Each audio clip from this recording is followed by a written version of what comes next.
예, 안녕하십니까. 반갑습니다. 황진수입니다. 우리가 지난 강의에서는 한비자의 탄생과 비극에 대해서 알아봤습니다. 한비자의 생애가 어땠고 어떤 비극적 종말을 맞이했는지에 대해서 살펴봤습니다. 이번 강의 시간은 그러면 이제 한비자는 우리 인간을 어떤 관점에서 바라봤고 우리 사회의 역사를 어떤 관점에서 바라봤는지 그런 부분에 대해서 살펴보는 시간을 가지도록 하겠습니다. 지난 시간에 말씀을 드렸습니다만 한나라의 평론가였던 왕충은 만약에 공자 한비가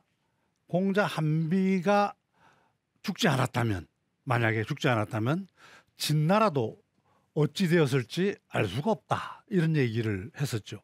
그러니까 한비가 충신이었는데, 말 그대로 한나라를 위해서는 부국강병을 외치는 충신이었는데 그 말을 제대로 듣지 않음으로 해가지고 한나라가 망하게 됐다. 그래서 결국은 한나라는 진나라의 하나의 군으로 편입됐고 그 당시 왕이었던 안왕은 노예로 끌려가는 비극을 맞이했죠.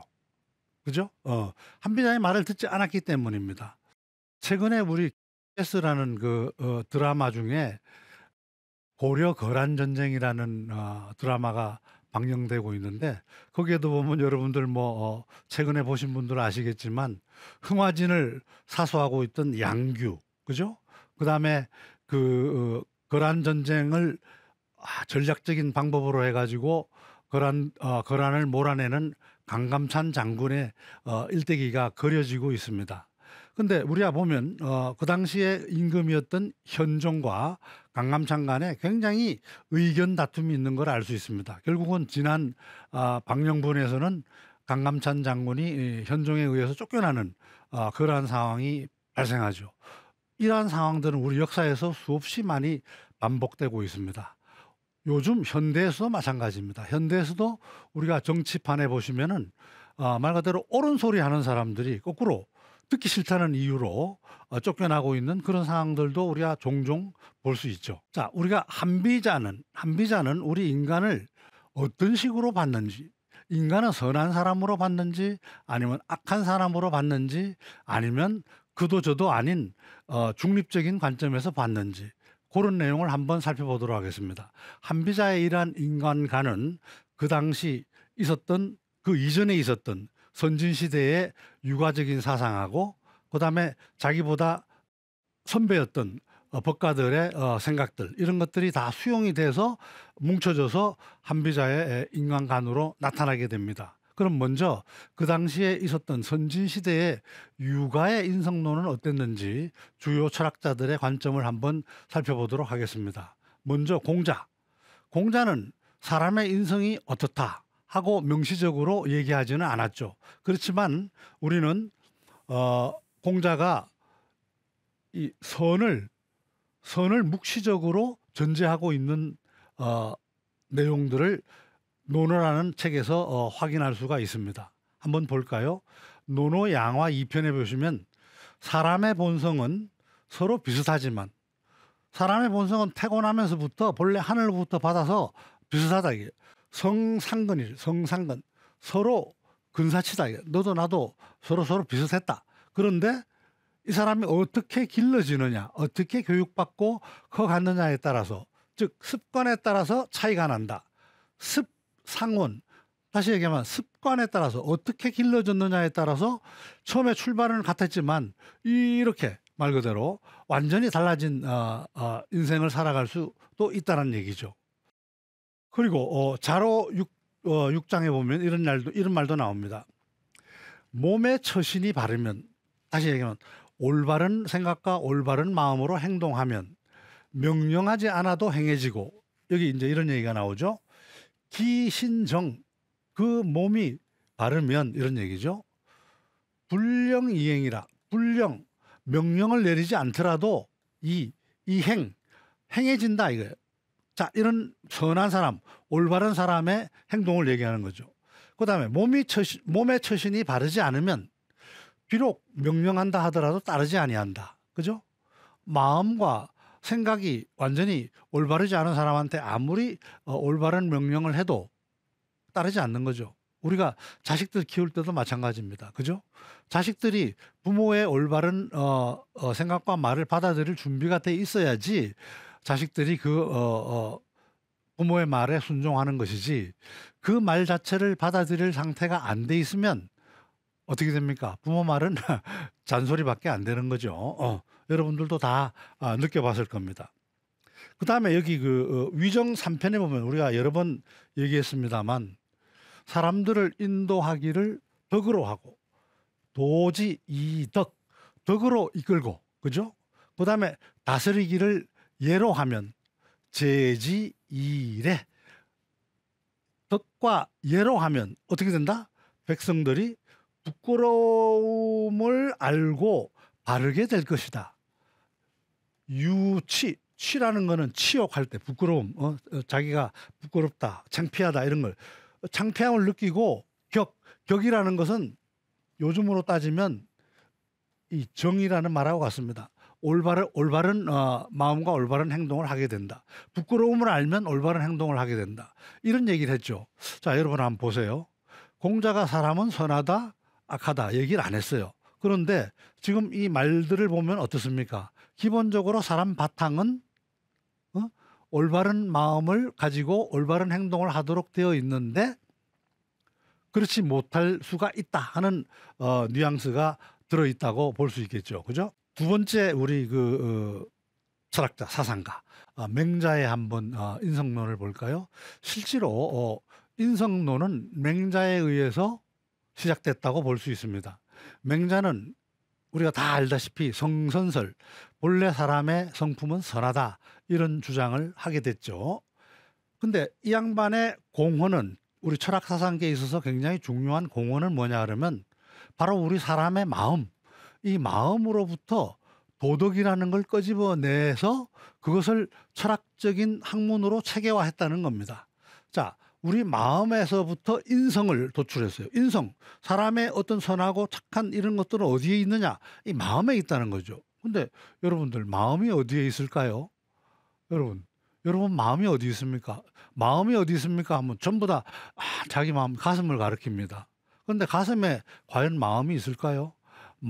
가슴에 보면 우리 심장은 있죠. 심장은 있는데 해부학적으로 보면 우리 모든 생각이나 이성이나 이런 판단은 뇌에서 다 하고 있습니다. 어찌 보면 마음은 이쪽 뇌에 있는지도 모르죠. 하지만 많은 사람들, 너나 할 것 없이 우리 마음은 할 때는 전부 가슴을 가리킵니다.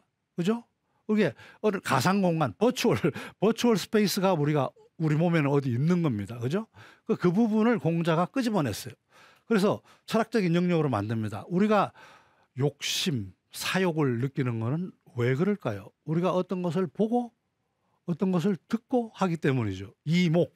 이목이라 그럽니다. 귀자에다가 눈목자, 그죠? 우리가 귀와 눈으로 듣게 됨으로써 사물하고 교감을 하죠. 그죠? 그리고 판단을 하게 됩니다. 그리고 마음에 욕심이 생기게 돼요. 우리 친구가 굉장히 잘 살고 또는 큰 돈을 벌고 하는 것을 듣고 보면 자기도 나도 저런 방법을 가리지 말고 한번 돈을 모아 볼까 하는 사욕이 생기는 거죠. 그런데 이 마음과 눈과 귀로 이 마음속으로 들어온 그러한 사욕들을 맹자는 바로 심이 본래 예를 들어 세탁기 같이 우리 마음에 있는 심이라는 것은 세탁기 같이 아직 오염된 것을 씻어내는 그런 기능을 한다는 겁니다. 그래서 심을 바로 이 도덕기관차, 올바름을, 더러운 것을 없애주고 올바르게 만들어주는 아주 주체로 본 거죠. 그래서 마음에 대해서 굉장히 많은 말을 했습니다. 그죠? 그래서 공자는 이랬습니다. 공손추라는 제자가 있었죠. 공손추라는 제자가 맹자한테 물어봅니다. 나는 호연지기가 있다 그랬더니 호연지기가 무엇입니까? 감히 묻겠습니다만은 호연지기가 무엇입니까? 우리가 호연지기가 있다. 대장부다운 기상 또는 정의감, 용감함 이런 것들이 모두 포함된 호연지기라 그러죠. 이 호연지기라는 건 보면 호는 넓을 호예요. 큰 호, 굉장히 크다. 연은 그러하련 자연이 그러하련 지기 기운이다 이런 얘기죠. 넓고 원대한 모든 것을 포용하는 그러한 기운 이런 건데 호연지기. 근데 맹자는 이 호연지기를 대장부는 길러야 된다 이렇게 얘기하고 본인도 이런 호연지기를 기르고 있다 이런 얘기를 합니다. 공손추 상 2편에 한번 볼까요? 자, 제자가 물어봤어요. 호연지기가 뭡니까? 그랬더니 말하기는 좀 어렵다. 나는 야라. 호연지기를 한마디로 뭐라고 딱 말하기는 어렵다. 그런데 그 기라는 것은 지극히 크고 지극히 강해서 지대지강이다. 지극히 크고 지극히 강해서 고듬으로 키우면 올바름, 고듬, 이직, 직이라는 것은 고듬이죠. 올바름으로 그 호연직이라는 것을 키우면 무해, 해롭지 않다. 누구한테 해롭지 않다는 겁니까? 내한테 해롭지 않다. 올바름으로 그러한 기운들을 내 마음속에서 키우면 해롭지 않다. 그리고 이게 커지면 하늘과 땅에 가득 차게 된다. 세구 천지지간, 색이라는 건 꽉 차다. 천지지간에 꽉 찬다. 그 호연지기가. 이 기는 이게 중요합니다. 이 기는 바로 의로움, 의와 도라는 것은 길이죠. 올바른 길, 길하고 짝하니 여기 보면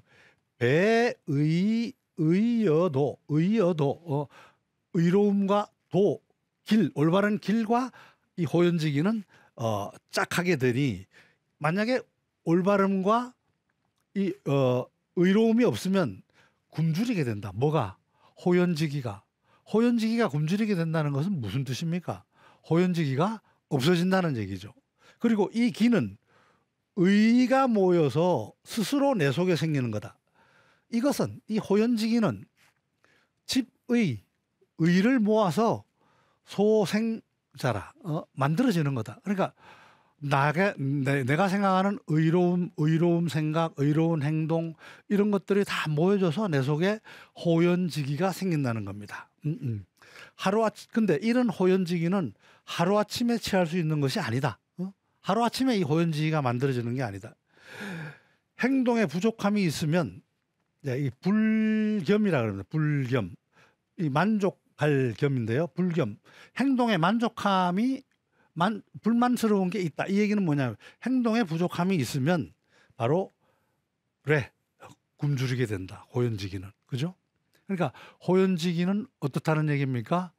의로움과 올바름 이거를 바탕으로 해서 내 마음속에서 크는데 이것이 만약에 의와 도가 없으면 이 호연지기는 없어진다.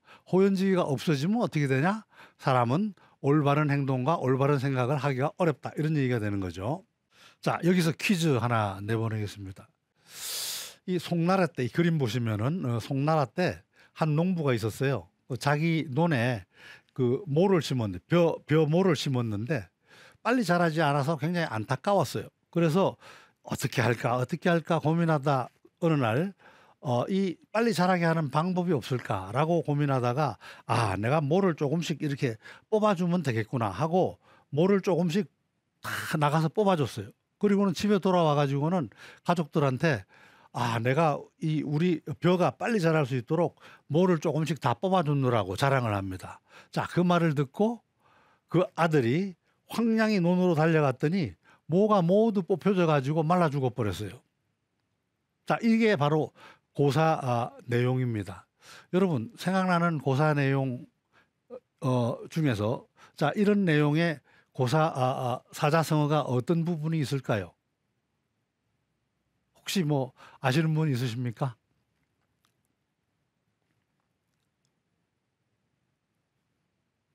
자, 답을 한번 보겠습니다. 바로 답은 여러분들 아시지만 발묘조장이라는 고사성어입니다. 사자성어입니다. 발이라는 것은 아까 이 양반처럼 뽑다라는 얘기죠. 뽑다. 묘라는 것은 싹묘죠. 벼싹을 뽑다. 그죠? 조라는 건 도울 조. 장이라는 거는 크다. 그래서 이제 커간다. 그래서 싹을 뽑아 가지고 빨리 자라도록 도와준다. 이런 뜻입니다. 근데 이게 진짜 도와준 거냐? 아니면 다 망쳐버리는 거냐? 얘기죠. 여러분 어떻습니까? 발묘조장의 뜻은 빨리 이루려다가 망친다 하는 그런 의미가 되는 거죠. 우리가 공자님도 똑같은 얘기를 했습니다. 욕속즉 부달이라. 빨리 속히 하기를 욕심을 내면 부달, 결국은 그 목표에 도달하지 못한다. 욕속즉 부달, 이렇게 얘기를 했어요. 그 다음에 우리나라 속담에도 급할수록 돌아가야 된다 하는 얘기가 있죠.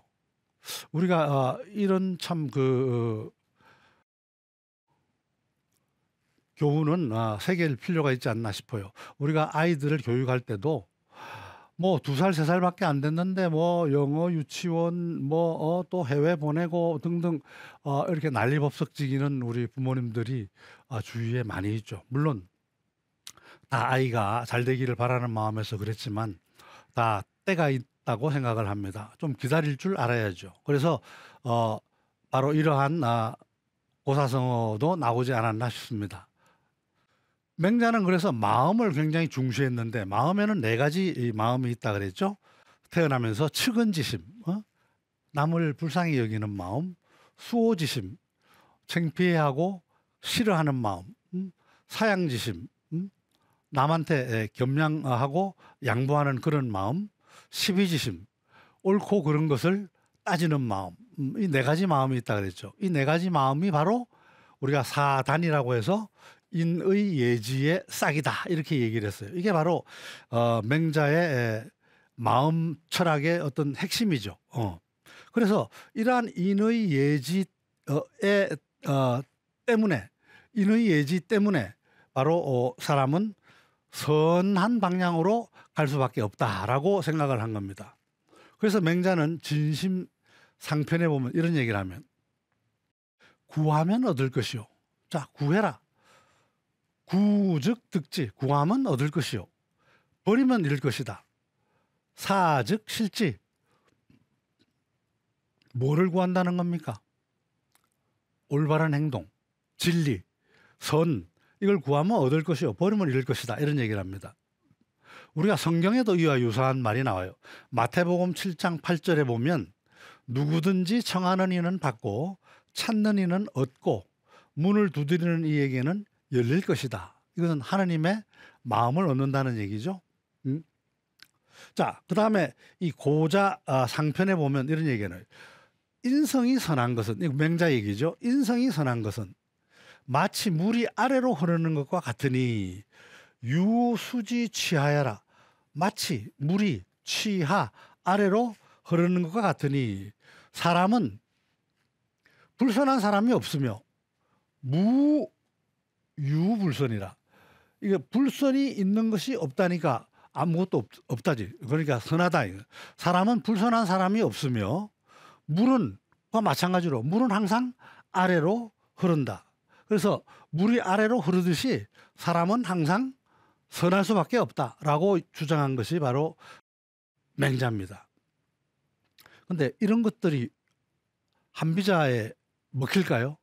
한비자가 살아본 세상은 세상 사람들이 전부 다 선하다 그러면 모든 사회가 태평성되고 어려움이 없어야 되고 악인들이 없어야 되는 세상이어야 되는데 한비자가 본 세상은 전쟁으로 인해 가지고 길바닥에 사람들이 죽어나가고 서로 욕심을 채우기 위해서 남의 재물을 탐내고 하는 이러한 세상이 도래했던 거죠. 근데 이러한 맹자의 얘기가 먹혀들 리가 없었죠. 그죠? 우리가 하나 또 눈여겨봐야 될 육아 중에 인성론 중에 하나는 무선무악설입니다. 본래 인성은 선한 것도 아니고 악한 것도 아니다. 이거는 우리 고자는 바로 맹자하고 인성에 대해서 갑론을박했던 사상가죠. 이 양반은 이렇게 얘기를 합니다. 사람의 성은 마치 여울물과 같아서, 여울물이라는 것은 우리가 세차게 흐르는 개울물이죠. 이게 단수라고 얘기합니다. 여울물과 같아서, 자, 개울물을 동쪽으로 터놓으면 동쪽으로 흐르고 개울물을 서쪽으로 터놓으면 서쪽으로 흐른다는 얘기예요. 마찬가지로 우리 사람의 인성도 선, 불선으로 구분할 수 없다 이거지. 인성지 무분 나눠줄 수 없다. 선, 불선, 착하다, 악하다, 선하지 않다로 나눠줄 수 없는 것은 마치 물이 반드시 동쪽으로 흘러야 된다 아니면 서쪽으로 흘러야 된다라고 구분이 없는 것과 같다라고 얘기를 합니다. 자, 고자가 이렇게 얘기하니까 아까 맹자는 뭐라 그랬어요? 야, 동쪽으로 흐르든 서쪽으로 흐르든 이거는 정해진 건 아니지만 물은 위에서 아래로 흐르는 거는 반드시 정해져 있지 않느냐 이런 얘기죠. 그래서 사람은 반드시 선한 쪽으로 가게 되어 있다 한 것이 이제 바로 맹자의 주장인 거죠. 자, 그래서 고자는 이렇게 얘기합니다. 사람의 본성은 본래 생지위성이라 생 너나 할 거 없이 살아야 되겠다. 여러분들도 마찬가지고 우리 어린아이를 봐도 마찬가지고 동물들도 봐도 마찬가지고 모든 우리가 생명을 갖고 있는 객체는 그죠? 살기 위해서 살아가는 거죠. 생이 살고자 함이 바로 본성이다. 위험에 빠졌으면 위험을 벗어나고자 하고 죽음에 이르렀으면 죽음을 벗어나고자 하고 하는 것이 이게 바로 본성이다. 이렇게 얘기를 합니다. 그와 더불어 식색이 뭡니까 여러분? 먹는 거. 배고프면 먹죠. 색. 그 다음에 여자를 보면 탐하게 되죠. 성욕.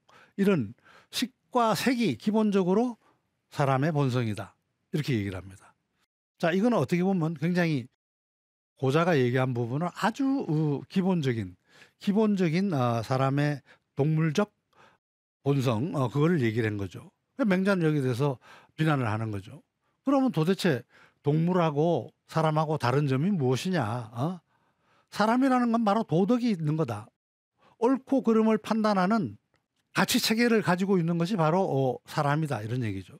그게 없으면 금수와 같다. 단지 요거만 있다 그러면 사람이 요거에 의해서만 살아간다 그러면 다 마찬가지 동물하고 다를 게 뭐가 있겠느냐 이런 얘기죠. 그죠? 자, 그래서 여기에 또 맹자에 대해서 맹자님 그 얘기만 자꾸 주장하지 말고 제 얘기도 좀 들어보세요 하고 이제 등장한 사람이 순자입니다. 그죠? 이 양반은 성악설을 주장했죠. 우리가 흔히 얘기합니다. 제일 중요한 건 뭐냐 하면 하늘을 도덕천으로 본 게 아니고 자연의 하늘로 본 겁니다. 육아에서는 기본적으로 하늘을 어떻게 옥황상제, 예전에 우리 옥황상제에서부터 시작해서 우리를 보살피는 어떤 존재 이런 것을 가치를 가진 어떤 하늘로 봤지만 순자는 이거는 허공일 뿐인 하늘이라는 것은 본래 허공 우주에 떠 있는 허공일 뿐이다. 그리고 임금이 계속 비가 내리기를 기원합니다 하고 기우제를 드리는데 그러한 기우제를 옥황상제가 들어줘서 비를 내리는 것이 아니고 이 수증기가 올라가서 구름이 되고 구름에서 비가 떨어질 때가 됐기 때문에 비가 오는 것이다. 자연천을 주장한 거죠. 말 그대로. 그래서 순자는 이렇게 얘기합니다. 본래 사람의 본성은 태어날 때 봐라 앙 하고 울면서 태어나지 않느냐. 달라고 먹을 거 달라고. 본성은 악하며 그것이 선하게 나타나는 것은 자기다 이런 얘기. 자기라는 건 뭐냐 그러면 인위적으로 그렇게 만든 거다 이런 얘기입니다. 인위적으로 그렇게 만든다는 건 뭐죠? 바로 교육과 어떤 규범에 의해서 사람을 키워나간다는 겁니다. 그래서 우리가 순자는 사람의 인성이라는 것은 본래부터 태어난 속성 그게 이제 자연적 속성이라는데 자연적 속성은 어떻다는 얘기예요? 원래 악하게 태어났다. 그런데 자기죠. 이 사회적 속성으로 도덕 규범이라든가 어떤 교육이라든가 윤리라든가 이런 예법이라든가 이러한 사회적 관습과 규율과 도덕에 의해서 그러한 악한 성을 교화해 나가야지 되는 것이고 그렇게 해서 나타난 것이 바로 인성이다. 그래서 우리 순자는 이런 얘기를 했죠. 화성기위라고 얘기합니다. 화라는 것은 뭐예요? 변화시킨다라는 뜻. 변화시킨다. 인성, 타고난 성을 변화시킨다. 어떻게? 그래서 기위, 자귀를 일으킨다. 내가 본래는 악한 사람이지만 이런 교육을 받아서 올바르게 판단하고 올바르게 행동할 수 있는 그런 사람으로 태어나도록 하는 것이다. 그래서 화성 기위론을 주장을 합니다. 이거와 비슷한 걸로 말이죠. 플라톤의 국가에 보면 링 오브 기게스라는, 기게스의 반지라는 얘기가 나와요. 기게스의 반지는 말 그대로 어느 목동이 지진이 나서 지진이 난 틈을 타고 들어가 봤더니 동굴 속에 시신에 끼어진 반지를 발견하고, 그 반지를 가지고 왼쪽으로 돌려봤더니 자기가 투명 인간이 되고, 오른쪽으로 돌렸더니 다시 인간으로 돌아오고 하는 그러한 아주 그 마법의 반지를 발견한 거죠. 그게 바로 기게스의 반지. 근데 플라톤이 얘기를 합니다. 그러한 기게스의 반지를 만약에 여러분이 꼈다라고 했을 때, 여러분은 과연 아무도 보이지 않는 홀로 있으면서 올바른 선한 행동만 할 것이냐, 아니면 진짜 여러분들이 사욕, 욕심, 또는 그건 뭐 색욕부터 시작해서 오만 재물 욕심부터 해서 모든 욕심이 있지만 그런 것들을 하는 기회로 삼을 것이냐라고 했을 때 100% 나는 아무도 보이지 않는 투명인간이라 그러면 나는 기계수의 반지를 끼서라도 100% 선한 행동만 하겠다라고 얘기할 수 있는 사람이 과연 몇 명이나 될까라고 얘기를 합니다. 그죠? 그런 걸 보면 플라톤도 사람의 이 악한 tum성을 가지고 있다는 걸 알고 그걸 교화를 통해서 바꿔야 된다 하는 생각을 갖고 있었던 거죠. 그게 바로 기게스의 반지, 링 오브 기게스라는 얘기가 플라톤의 국가에 나오죠. 자, 여러분, 지금 한비자의 인간관을 보기 위해서 한비자에 영향을 줬던 그러한 인성론들이 어떤 것들이 있는지를 살펴보는 과정에서 먼저 선진 유가의 여러 가지 인성론들을 한번 먼저 살펴봤습니다. 그럼 다음 강의 시간에서 살펴보도록 하겠습니다. 감사합니다.